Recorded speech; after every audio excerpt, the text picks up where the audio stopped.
June 23rd, The bloodiest and cruelest campaign of World War II. 1945. That meant you were a good Japanese citizen. American Marines enter a cave system in southern Okinawa, expecting to find wounded Japanese soldiers. What they find instead stops them cold. Bodies, hundreds of them. Japanese soldiers, Okinawan civilians, women, children, all dead. Not from American fire, not from starvation or disease, from grenades, from each other, from orders that were never supposed to reach civilian ears but did anyway. Over the next weeks, as Marines clear hundreds of cave systems across Okinawa, they discover the full horror. 2,467 bodies in caves where civilians and soldiers died together. Most of the civilians were killed by Japanese soldiers following orders that civilian authorities never wanted given. Orders that were meant for military personnel, only but became death sentences for thousands of Okinawan families. This is the story of Okinawa's caves. The final orders that killed more Okinawans than American bombs did, and the communication breakdown that turned Japanese defensive strategy into a massacre of the people it was supposed to protect. Okinawa was different from every other Pacific Island battle. It had a massive civilian population. Over 300,000 Okinawan natives living in cities, towns, and villages across the island. They weren't Japanese colonists. They were indigenous Okinawans, ethnically and culturally distinct from mainland Japan, though politically part of the empire. When the Japanese military began preparing Okinawa's defense in late 1944, they faced an unprecedented problem. How do you turn an island with 300,000 civilians into a fortress? Where do the civilians go during battle? How do you keep them safe while fighting a total war? The Japanese military governor, Lieutenant General Mitsuru Ushijima, understood the dilemma. His defense plan called for using Okinawa's extensive cave systems as military positions. Thousands of natural and man-made caves throughout the island, especially in the south. Perfect defensive terrain, bomb-proof, interconnected, easily defended. But those same caves were where Okinawan civilians traditionally took shelter during typhoons. They were the natural refuge for the population. The military needed them for defense. Civilians needed them for survival. Both couldn't have them. Ushijima issued orders to Okinawan civilian authorities. Evacuate the civilian population to the northern part of the island before battle began. The south would be a military zone. No civilians. This would solve the problem cleanly. Military uses caves for defense. Civilians stay safe in the north. Simple. It didn't work. Most Okinawans refused to evacuate. The north was poor farmland. No food, no shelter. Their homes, their fields, their ancestral burial sites were in the south. They wouldn't leave. Some tried to evacuate but couldn't. The elderly, the sick, young children, they couldn't make the journey. By April 1st, 1945, when American forces landed, an estimated 150,000 civilians remained in southern Okinawa, right in the middle of what would become the most intense ground combat of the Pacific War. They were trapped between two armies, and neither army had a plan to protect them. The Japanese military viewed Okinawan civilians with suspicion. Okinawans spoke a different dialect, had different customs. Some Japanese officers believed Okinawans might collaborate with Americans. Others saw them as potential spies. The racial and cultural prejudice was real and deadly. This suspicion led to a series of orders issued to Japanese military units. Orders about what to do if civilians became a problem during combat operations. Orders about preventing intelligence leaks. Orders about maintaining security in military positions. Orders that were clear to military personnel. but catastrophically vague about how they applied to civilians. The critical orders were issued in writing and verbally by different commands at different times. Some said civilians could shelter in military caves if they didn't interfere with operations. Others said no civilians in military positions under any circumstances. Others said civilians suspected of espionage should be detained. And others, the darkest orders, said security must be maintained at all costs. That last phrase, "at all costs," would be interpreted in ways the order's authors never intended. Or maybe they did intend it. After the war, no one wanted to admit what those orders really meant. The Battle of Okinawa began April 1st, 1945. American forces landed and advanced south, expecting heavy resistance. They got it. The Japanese defense was sophisticated and brutal. Every ridge, every hill, every cave was defended fanatically. By late April, the Japanese defensive line centered on Shuri Castle had become the focus of intense fighting. American forces battered themselves against prepared positions.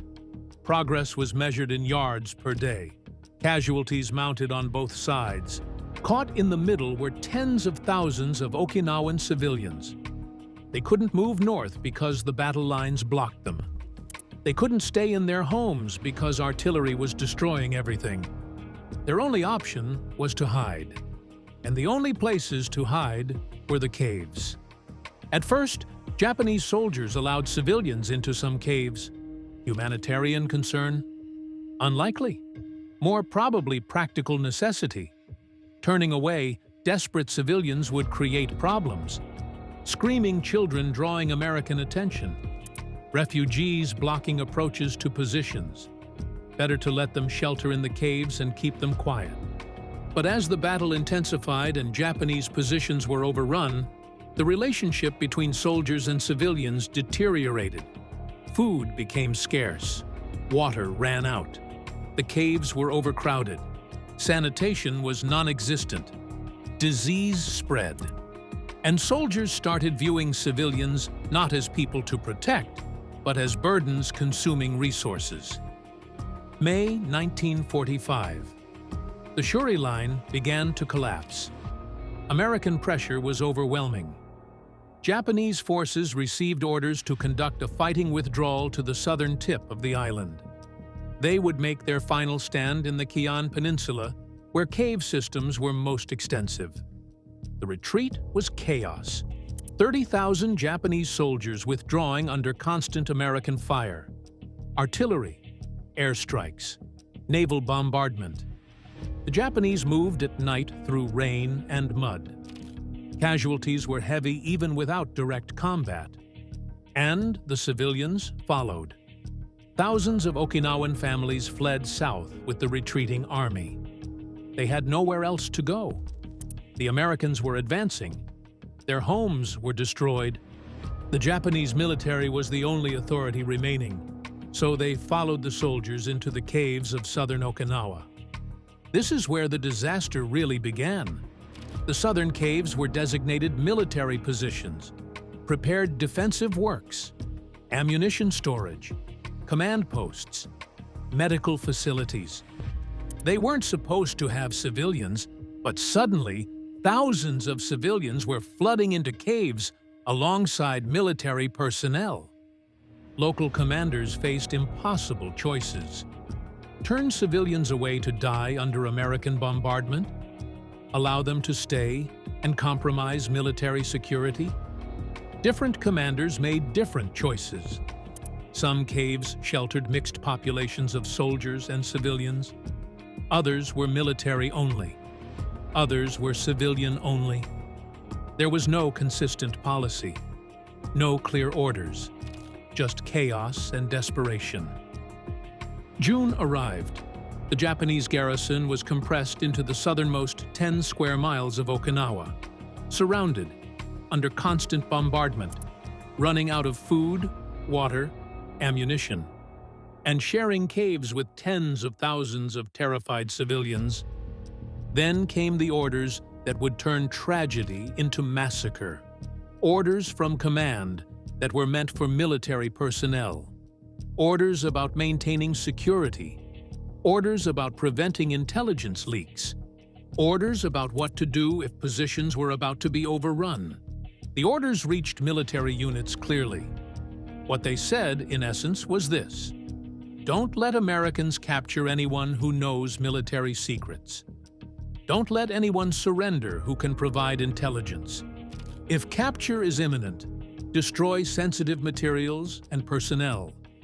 That last part, personnel, was meant to apply to military intelligence officers, cipher clerks, high-ranking officers who knew strategic information. It wasn't meant to apply to regular soldiers or civilians. But in the stress and chaos of the final battle, those distinctions got lost. The exact wording of the orders has never been fully confirmed. Official records were destroyed. Surviving officers gave contradictory testimony. But witnesses, both Japanese and Okinawan, described what they heard. Junior officers received instructions that if American forces were about to overrun positions, they should prevent intelligence compromise. This meant destroying documents, destroying code books, and preventing anyone with knowledge from being captured alive. For regular soldiers, this meant suicide. Japanese military culture already emphasized death over surrender. These orders reinforced that. When the Americans came, you fought until killed, or killed yourself. Standard Japanese doctrine. But then the orders got distorted. In some units, officers told their men that everyone in the caves must die if Americans approached. Not just military personnel, everyone. Because civilians might have seen military preparations, might know locations of positions, might provide intelligence to the enemy. The logic was insane. Okinawan civilians didn't have military intelligence. They didn't know troop dispositions or defense plans. They were just families hiding in caves. But paranoid officers, under extreme stress, convinced themselves that any Okinawan might be a spy. Any civilian might collaborate with Americans. Some units received explicit orders. If Americans approach the cave, kill everyone inside. Don't let anyone surrender. Don't let anyone be captured. Use grenades. Use bullets. Whatever it takes. Leave no one alive to talk to the enemy. Other units received vaguer instructions. Maintain security. Prevent intelligence leaks. Ensure Americans capture no one from this position. These vague orders were interpreted by stressed, terrified officers in the worst possible ways. And crucially, these orders reached civilians. They heard Japanese soldiers talking about killing everyone before Americans arrived. They heard officers explaining that surrender meant betraying the emperor. They heard that Americans would torture and kill anyone captured. The propaganda and the orders blurred together into a message of terror.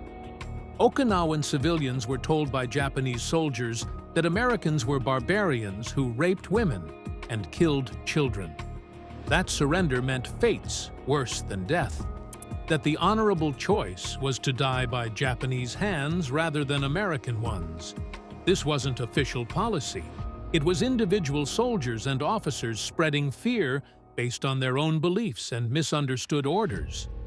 The result was predictable and horrific. When American forces approached caves, Japanese soldiers inside would order everyone to be silent. If civilians panicked, soldiers threatened them. If children cried, soldiers warned that everyone would die if the Americans heard. The caves became pressure cookers of fear and desperation. Then, when Americans started calling for surrender or preparing to assault the cave, the killing began. Japanese soldiers threw grenades into sections of caves where civilians sheltered. Officers shot civilians to prevent them from surrendering.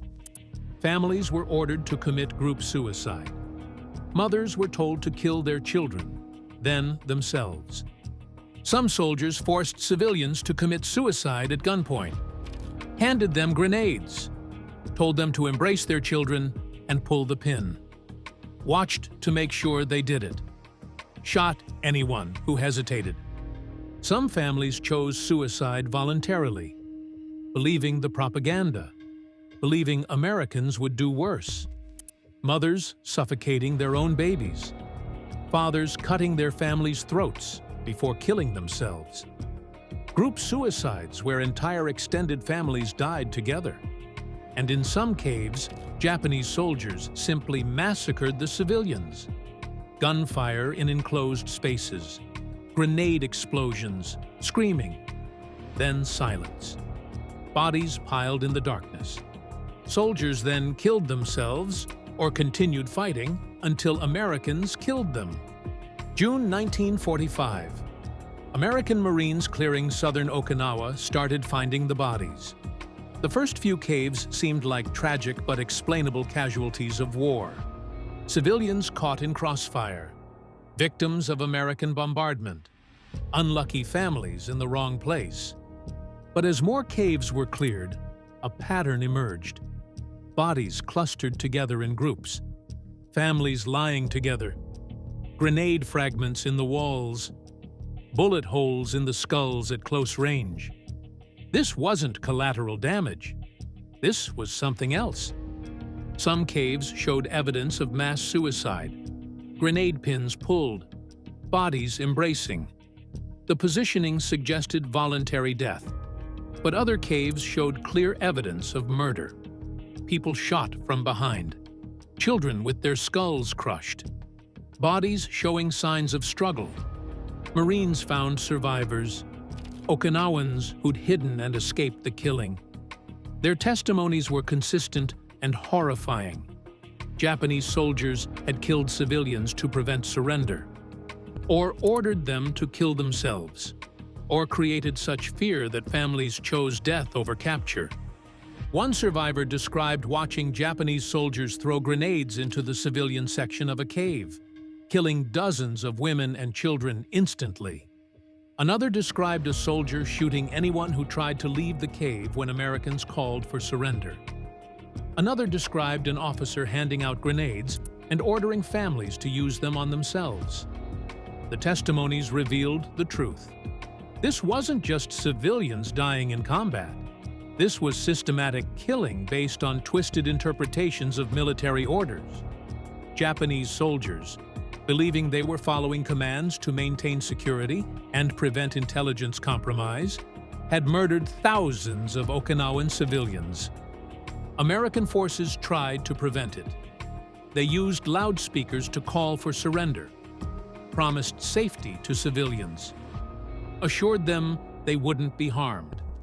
But the Japanese soldiers inside the caves either didn't believe it or didn't care. The orders said no one could be captured, so no one would be. As Marines cleared cave after cave, the body count rose. 50 civilians in one cave, 100 in another, 200 in a large complex, women, children, elderly, entire families dead together. The scale was staggering. By late June, when organized Japanese resistance ended, the full count began to emerge. Of the 150,000 Okinawan civilians in southern Okinawa when the battle started, approximately 100,000 were dead. Some from American bombardment, some from disease and starvation, but tens of thousands from Japanese actions. The cave discoveries revealed the darkest part. 2,467 bodies found in caves where evidence clearly showed they'd been killed by Japanese soldiers or forced into suicide. This number only included bodies that could be definitely attributed to Japanese action. The real number was certainly higher. Some caves were never fully explored, collapsed, sealed. Their dead remain inside to this day. Others were so contaminated with decay and disease that Marines sealed them without recovering all the bodies. The count of 2,467 is a conservative minimum based on bodies actually recovered and examined. Post-battle investigations interviewed surviving Okinawans. Their stories painted a complete picture. Japanese soldiers, following orders they believed were explicit about security, had killed civilians en masse. Some soldiers showed remorse afterward. Some believed they'd done the right thing. Some claimed they'd had no choice, that orders were orders. After the war, the Japanese government denied that military forces had killed Okinawan civilians. The official line was that civilians died from American bombing or chose voluntary suicide to avoid capture. The idea that Japanese soldiers had murdered their own civilians was rejected. Surviving Japanese officers claimed ignorance. They said any killing of civilians was unauthorized. Individual soldiers acting without orders. Stress of combat. Misunderstandings. Not official policy. Never official policy. But the evidence contradicted this. Too many caves. Too many bodies. Too many consistent survivor testimonies. The pattern was too clear. Officers had given orders, explicit or implied, that civilians couldn't be allowed to surrender. Soldiers had executed those orders. The question became, who gave the original orders? Who authorized killing civilians to maintain security? The answer was obscured by destroyed records and contradictory testimony. High-ranking officers claimed they never intended civilians to be harmed. Junior officers claimed they were following orders from above. The truth was lost in mutual blame. Some Japanese historians have argued the orders were misinterpreted, that commands about preventing intelligence compromise were meant only for military personnel, but were applied too broadly by panicked junior officers, that no one in authority intended civilian massacres. Other historians argue the orders were deliberately vague, that commanders knew junior officers would interpret them harshly, that the high command wanted deniability while still ensuring no one provided intelligence to Americans, that civilians were always expendable in the calculation. Okinawan survivors had no doubt. They blamed the Japanese military. They blamed the emperor. They blamed the orders that turned soldiers into murderers. The Okinawan population suffered disproportionately because they were caught between competing loyalties and viewed as outsiders by mainland Japanese. The psychological trauma was immense. Okinawans who survived watched their families die. Some were forced to kill their own relatives. Some watched soldiers murder their children. The guilt and horror haunted survivors for the rest of their lives. Many survivors never spoke about what happened. The shame was too great. The memories too painful. But some testified. Some wrote memoirs. Some wanted the world to know what Japanese military orders had done to Okinawan civilians. The cave discoveries became a major factor in Okinawan attitudes toward the Japanese military. Post-war Okinawa developed a strong pacifist and anti-military culture. The memory of those 2,467 bodies and the tens of thousands of other civilian deaths shaped Okinawan identity. They remembered who killed them. And it wasn't just the Americans. The debate continues today. Some Japanese nationalists still deny that military forces killed civilians in the caves.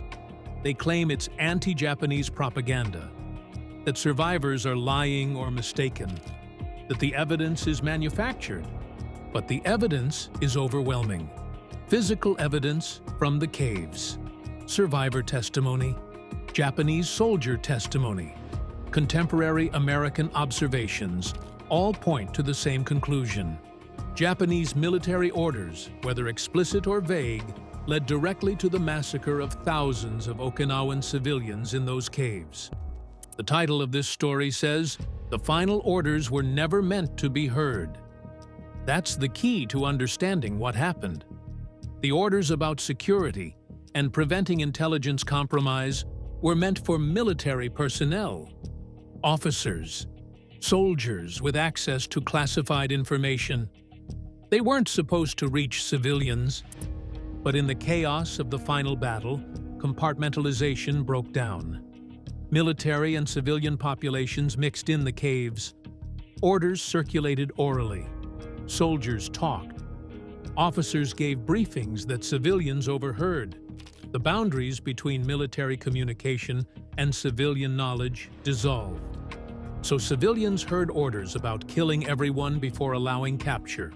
They heard discussions about preventing intelligence leaks by any means necessary. They heard soldiers talking about their duty to die rather than surrender. And they understood, correctly or not, that these orders applied to everyone in the caves. Some Japanese officers never intended civilians to die. They issued orders thinking only military personnel were present or would be affected. They didn't account for the mixed populations in the caves. When soldiers interpreted those orders broadly and killed civilians, the officers were shocked. Or so they claimed after the war. Other officers knew exactly what their orders meant. They viewed Okinawan civilians as potential security risks. They believed killing civilians was preferable to allowing intelligence compromise. They gave orders knowing civilians would die and accepted it as necessary. The truth probably varies by unit and officer. Some were incompetent, issuing vague orders without considering consequences. Others were paranoid, seeing threats everywhere. And some were deliberately brutal, willing to sacrifice civilians for military objectives. But regardless of intent, the result was the same: 2,467 bodies in caves. Tens of thousands more civilian deaths from Japanese actions. A massacre that Japan has never fully acknowledged or apologized for. The Okinawan civilians who died in those caves were victims of Japanese military culture. The refusal to surrender. The paranoia about intelligence. The willingness to sacrifice anything for military objectives. The racism toward Okinawans. All of it combined into orders that became death sentences. The final orders were never meant to be heard by civilians. They were meant for soldiers to ensure military security, to prevent intelligence compromise, to maintain discipline in desperate circumstances. But once civilians heard them, once they understood that surrender meant death at Japanese hands, once soldiers started interpreting orders as permission to kill anyone who might talk to Americans, the tragedy became inevitable. Could it have been prevented? Yes. Clear orders protecting civilians, separation of military and civilian populations, explicit prohibition on harming non-combatants. But Japanese military culture in 1945 didn't prioritize civilian safety. The mission mattered. Security mattered. Civilians were expendable. The Americans tried to save Okinawan civilians, leaflets, loudspeaker appeals, promises of safety, but the damage was done. The fear was too deep. The orders had been heard. And in the darkness of those caves, with Japanese soldiers enforcing security at all costs, thousands of Okinawans died needlessly. Today, memorials mark some of the cave sites, places where hundreds died together. The caves themselves are mostly sealed now, too dangerous to enter, too painful to preserve. The bodies long since buried. But the memory remains. 2,467 bodies recovered. Thousands more still entombed. All victims of orders never meant for civilian ears, but heard anyway.